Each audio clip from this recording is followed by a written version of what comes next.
مساء الخير، ازيكم؟ عاملين ايه؟ اتمنى يا رب تكونوا بخير. النهارده ان شاء الله وصفتنا سهله وسريعه. هنعمل ان شاء الله كيكه بالشوكولاته.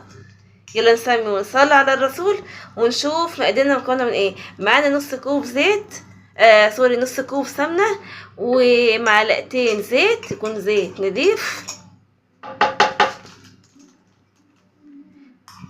انا قناتي يوميات بوسي، روتين طبخ محتوايا حلويات ومعجنات ووصفات اكل وكل حاجه تخص المطبخ. سوشي يا حبايبي، لايك للفيديو واشتراك في القناه، كومنت حلو في التعليقات وسبسكرايب.